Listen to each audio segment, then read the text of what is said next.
Hello, good morning, students. Once again, I welcome you all in English class, beta. We had finished chapter number 4 and today we will start chapter number 5, ठीक है? And there are two parts of chapter number 5. First is India's gift to the world, ठीक है? First जो हमारा section है उसका part है how yoga heals. Chapter number 5 है India's gift to the world, जिसके दो पार्ट्स हैं हाउ योगा हील्स, ठीक है? फर्स्ट वाला हमारा जो है इसका हाउ योगा हील्स और सेकंड आपका जो है पार्ट है वो है प्योरिटी इज़ पावर, ठीक है? इस चैप्टर के जो है दो पार्ट्स है बेटा, ठीक है? And today I will start this first one part how yoga heals. अब ठीक है, as the name title suggest, ये जो चैप्टर है ये योगा के बारे में है, योगा के बेनिफिट्स के बारे में है कि योगा जो है साइंटिफिकली, ये तो सबको पता है कि योगा हमारी बॉडी के लिए बहुत बेनिफिशियल होता है, बहुत लाभकारी होता है, ठीक है? बट इसमें उसको साइंस से जोड़ा है, ठीक है? साइंटिफिकली वो हमारे कैसे हेल्प करता है, ठीक है? ये तो हमें सबको पता है कि सब लोग योगा करते हैं, ठीक है? योगा से एक योगा बेसिकली क्या है, कंसंट्रेशन. कंसंट्रेशन का मतलब सब जानते हो, ध्यान. योगा में हम क्या करते हैं, योगा जैसे 15 मिनट करते हैं, आधा घंटा करते हैं, 1 घंटा करते हैं. उसका मतलब क्या है कि जब उस टाइम में हमारी बॉडी पूरी रिलैक्स होती है, हम कोई वर्क नहीं करते, वर्कआउट नहीं करते योगा के अंदर कभी भी. आपको पता है, आप घूमने जाते हो उसके अंदर आप पैदल चलते हो, एक्सरसाइज करते हो, आप वर्कआउट कर रहे हो, आपके पाँव को हिलाते हो, आप हाथों को हिलाते हो, आपकी पूरी बॉडी मूवमेंट्स होती है. बट योगा में आपकी कोई बॉडी मूवमेंट नहीं होती है. आप बिल्कुल एक स्टेबल बैठ जाते हो, एक जगह बिल्कुल स्टेबल बैठ जाते हो, ठीक है? आप एक कंसंट्रेशन में होते हो, मतलब कि एक ध्यान जिसे बोलते हैं, ठीक है? एक साधना, मेडिटेशन जिसे बोलते हैं, वो आप योगा में करते हो. लेकिन वो हमारी बॉडी के लिए बहुत बेनिफिशियल है, ठीक है? बहुत लाभकारी है. तो वो किस तरीके से योगा हमारी जो है बॉडी को बेनिफिट देता है, कैसे हमारी बॉडी के लिए अच्छा है, किस तरीके से योगा को जो है एक साइंटिफिक चीज़ से जोड़ा है, ठीक है? साइंस से जोड़ के रिलेट कर कर बताया गया है कि योगा कैसे हमारी बॉडी को जो है हमारे कई रोगों को ठीक करता है, ठीक है? हाउ योगा हील्स, योगा किस तरीके से जो है बीमारियों को ठीक करता है. हील का मतलब होता है ठीक करना, ठीक है? हाउ योगा हील्स, की योगा किस तरीके से बीमारियों को ठीक करता है, ठीक है? अब जैसे योगा से इस चैप्टर में हम पढ़ेंगे कि बहुत सारी बीमारियां होती है, जैसे कि हाई ब्लड प्रेशर हो जाना, डायबिटीज़ हो जाना, शुगर लेवल बढ़ जाना, नींद ना आना, स्ट्रेस होना, तनाव हो जाना, ठीक है? तो ये बहुत सारी ऐसी जॉइंट पेन होना, बॉडी पेन होना, मसल्स का ढीला पड़ जाना, मांसपेशियों का ढीला पड़ जाना, ठीक है? ये ऐसी बहुत सारी बीमारियां हैं जो कि हमारी होती है हमारे बॉडी के अंदर. बट ये बीमारियां जो है वो योगा इनको ठीक करता है. तो वो किस तरीके से ठीक करता है, उसे साइंस से जोड़कर बताया है किस तरीके से ठीक करता है, मतलब कि बॉडी का कौन सा सिस्टम है जिस पर इफेक्ट पड़ता है योगा करने से, ठीक है? तो वो पूरा इस चैप्टर में हम पढ़ेंगे, ठीक है? तो योगा किस तरीके से बीमारियों को ठीक करता है कि हम इस चैप्टर में पढ़ेंगे, ठीक है बेटा? अब हम स्टार्ट करती हूँ मैं chapter. It has become common knowledge that yoga is good for you. अब ये जो है एक सामान्य ज्ञान जिसे बोलते हैं, कॉमन नॉलेज हो चुकी बात हो चुकी है कि योगा हमारे लिए बहुत अच्छा है. Currently yoga is being used as therapy for cancer. अब वर्तमान में योगा को जो है एक थेरेपी का मतलब होता है इलाज, योगा को एक इलाज के तौर पर यूज़ लिया जाता है कैंसर के लिए. इनफर्टिलिटी का मतलब होता है निसंतानता, जिसके बच्चे वगैरह नहीं होते, ठीक है? लंग डिजीज़, लंग्स को हिंदी में क्या बोलते हैं, फेफड़े, ठीक है? फेफड़ों की बीमारी के लिए. मल्टीपल स्क्लेरोसिस, ठीक है? जिसे कि हम बोलते हैं स्नायु तंत्र जो होता है उसकी बीमारी, ठीक है? हिंदी में पर्टिकुलर हिंदी वर्ड्स भी बता रही हूँ मैं आपको इसके.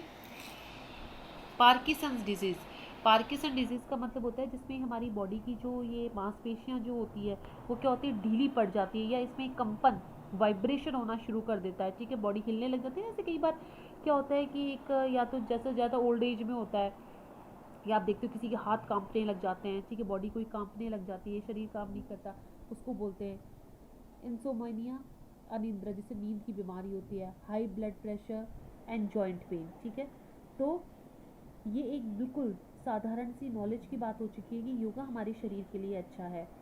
अभी प्रेजेंट में योगा को एक इलाज के तौर पर लिया जाता है. योगा जो है cancer, infertility, lung disease, multiple sclerosis, Parkinson disease, insomnia, high blood pressure, joint pain, इन बीमारियों को ठीक करता है.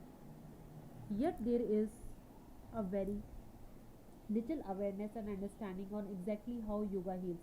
लेकिन ये बहुत ही कम अभी भी जागरूकता है या ये कहीं की समझ है कि योगा वास्तव में ठीक किस तरीके से करता है। ये तो हमें पता है कि ये सारी बीमारियां योगा से ठीक होती है, लेकिन एग्जैक्टली किस तरीके से योगा इनको ठीक करता है, even in the yoga and the medical communities. और ये बात अभी तक क्लियर जो है योगा में और योगा के जितने भी समुदाय हैं उनमें भी ये बात क्लियर नहीं हुई है कि किस तरीके से योगा ठीक करता है। The key is to understand the relationship between stress, yoga and disease.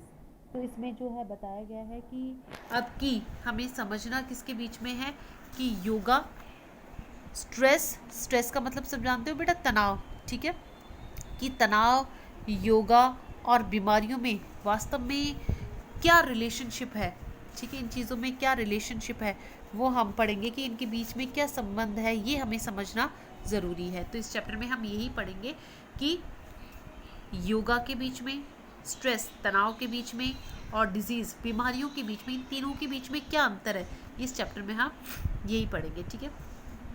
Medical research estimates that as much as 90% of illness and disease stress related.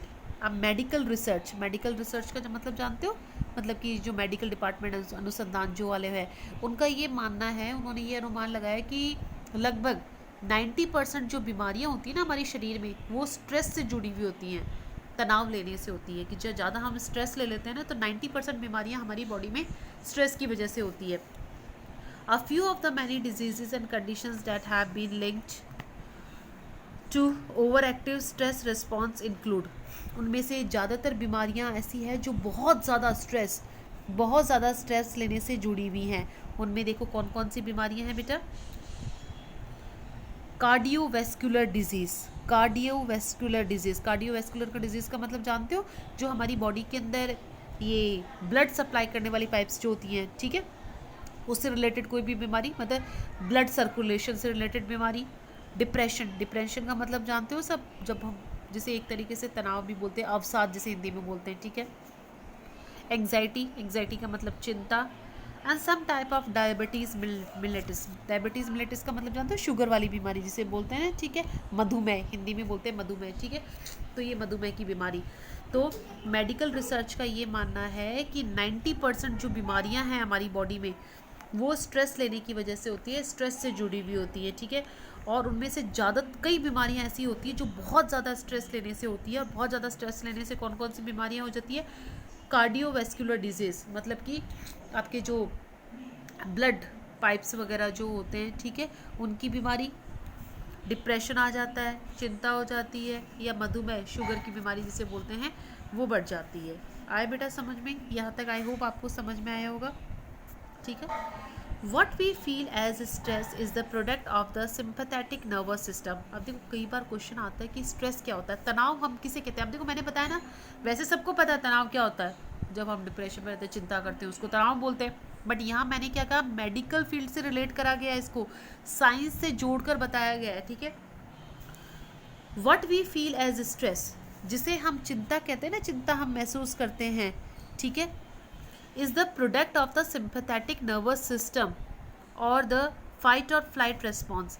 ये वास्तव में हमारी बॉडी के अंदर एक सिंपैथेटिक नर्वस सिस्टम होता है। सिंपैथेटिक को बोलते हैं अनुकंपी, ठीक है। नर्वस सिस्टम जानते हो, तंत्रिका तंत्र, ठीक है, उसका हिस्सा है। या फिर फाइट और फ्लाइट, लड़ो या भागो, ठीक है, लड़ो या भागो रिस्पॉन्स भी कहते हैं, उसका हिस्सा है।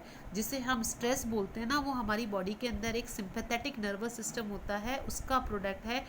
या फाइट और फ्लाइट, लड़ो या भागो रिस्पॉन्स जिसे बोलते हैं, उसका हिस्सा है। And almost instantaneous surge in heart rate, जिसकी वजह से क्या होता है, अचानक से जो है बहुत ज़्यादा हार्ट रेट बढ़ जाती है। कार्डिक आउटपुट, ब्लड प्रेशर, ठीक है, कि बहुत ज़्यादा जिसके अंदर क्या होता है कि एक तो हार्ट रेट्स जो होती हैं, ठीक है, वो बढ़ जाती हैं, ठीक है, और धड़कनें जिसे बोलती हैं ना, हार्ट रेट्स, ठीक है, वो बढ़ जाती हैं। और बॉडी का जो होते हैं ना अपनी कार्डिक आउटपुट, मतलब था कि जो हार्ट से रिलेटेड, ठीक है, हार्ट का काम करना जिसे बोलते हैं ना, कम हो जाता है, ठीक है। ब्लड प्रेशर बढ़ जाता है, स्वेटिंग, पसीना आना, ठीक है, पसीना आना शुरू हो जाता है, शैलो ब्रीदिंग, शैलो ब्रीदिंग का मतलब सांस लेने में रुकावट आने लग जाती है, एंड मेटाबॉलिज्म, मेटाबॉलिज्म का मतलब जानते हो हमारी बॉडी के अंदर जो एनर्जी वगैरह रासायनिक प्रक्रिया जिसे बोलते हैं, ठीक है, जो कि हमारा खाना एनर्जी में ट्रांसफ़र होता है, वो चीज़ अफेक्ट करती है। Combined with tensing of muscles, टीजिंग of muscles, या हमारी जो मसल्स होती हैं में टीजिंग, टीजिंग का मतलब होता है खिंचाव, खिंचाव शुरू हो जाता है। तो जिसे हम स्ट्रेस बोलते हैं ना, वास्तव में ये एक हमारी बॉडी में सिंपैथेटिक नर्वस सिस्टम होता है, या फाइट और फ्लाइट कहते हैं, उसका हिस्सा है ये। इसमें क्या होता है कि हार्ट रेट, जब हम स्ट्रेस लेते हैं हार्ट रेट बढ़ने लग जाती है, हमारे हार्ट पर असर करता है, ब्लड प्रेशर बढ़ जाता है, पसीना आने लग जाता है, सांस लेने में दिक्कत होने लग जाती है, जो हमारा खाना जो एनर्जी में ट्रांसफ़र होता है वो नहीं हो पाता, हमारे मसल्स में, मांसपेशियों में तनाव होने लग जाता है। Internally the fight or flight response shuts down digestion and elimination and reduces blood flow to the internal organs. अब क्या होता है, fight or flight system, stress लेने से क्या होता है कि हमारा जो डाइजेशन सिस्टम है वो बंद हो जाता है, पाचन तंत्र जिसे बोलते हैं वो बंद हो जाता है, और elimination and reduces blood flow to the internal organs, और हमारी बॉडी के जो इंटरनल ऑर्गन्स होते हैं ना, अंदरूनी हिस्से, उन तक खून नहीं पहुंच पाता, उनके अंदर ब्लड जो है वो नहीं हो पाता, ब्लड सर्कुलेशन नहीं हो पाता है, ठीक है। एलिमिनेशन, जो हमारी बॉडी का वेस्ट मटेरियल है वो बाहर नहीं आ पाता। Short term this is stress reaction is good thing, अगर थोड़े समय के लिए स्ट्रेस लिया जाता है, ठीक है, ये तनाव जो लिया जाता है वो अच्छी चीज़ है।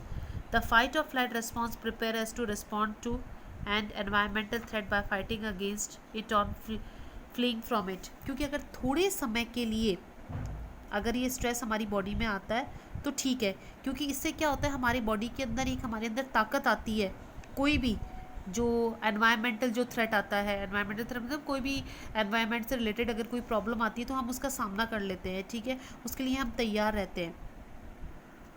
But long term continuous exposure to stress is harmful, लेकिन लगातार अगर लंबे समय तक स्ट्रेस रहे तो वो हमारी बॉडी के लिए काफ़ी नुकसानदायक है। Placing excess wear and tear on the body, इसका नतीजा ये निकलता है कि हमारी शरीर में टूट फूट होना शुरू हो जाती है। सिस्टम है severely limiting the body natural maintenance and healing abilities, और इससे क्या होता है कि हमारे बॉडी के अंदर जो है कि बीमारियों को ठीक करने की जो कैपेसिटी है वो एक तरीके से सीमित हो जाती है, लिमिटेड हो जाती है, मतलब कि उसके ऊपर इफेक्ट पड़ता है। आया बेटा समझ में आता है? आई होप आपको समझ में आया होगा। मैंने मेरी तरफ से बहुत सिंपल लैंग्वेज में समझाया है, फिर भी वापस बता रही हूँ। फर्स्ट पैराग्राफ में हमने पढ़ा कि योगा जो है कई बीमारियों को ठीक करता है, किन किन बीमारियों के लिए योगा एक इलाज के तौर पर यूज़ में लिया जाता है, ठीक है। फिर हम पढ़ेंगे कि इस चैप्टर में स्ट्रेस, योगा और डिजीज़ के बीच में क्या डिफरेंस है। फिर इसमें बताया गया कि मेडिकल रिसर्च का ये मानना है कि हमारे शरीर में जो 90% बीमारियाँ होती है वो स्ट्रेस से होती हैं, ठीक है। ज़्यादा स्ट्रेस लेने से कौन कौन सी बीमारी होती है। स्ट्रेस क्या होता है, हमारी बॉडी के अंदर एक सिंपैथेटिक नर्वस सिस्टम होता है, उसका पार्ट होता है। ज़्यादा स्ट्रेस लेने से क्या होता है, पसीना आने लग जाता है, ब्लड प्रेशर बढ़ जाता है, सांस लेने में दिक्कत होने लग जाती है, ये सारी चीज़ें होती है, ठीक है। अगर थोड़ी और स्ट्रेस लेने से क्या होता है कि हमारा डाइजेशन सिस्टम बंद हो जाता है, हमारी ब्लड सर्कुलेशन रुक जाता है। अगर थोड़े समय के लिए स्ट्रेस लिया जाता है तब तो अच्छा है हमारी बॉडी के लिए, क्योंकि ये हमें बाहर की और जो दूसरी बीमारियां होती हैं उससे लड़ने की हमें ताकत देता है। लेकिन लगातार अगर कंटिन्यूसली स्ट्रेस चलता जाए तो इसमें हमारे शरीर में टूट फूट होने लग जाती है, हमारी जो एक तरीके से हीलिंग एबिलिटीज़ है, ठीक होने की जो क्षमता है वो कम होने लग जाती है। आया बेटा समझ में? बाकी मैं कल करवाती हूँ, ओके। इसको पढ़ना, कुछ भी नहीं समझ में आया पूछना। Thank you, have a nice day.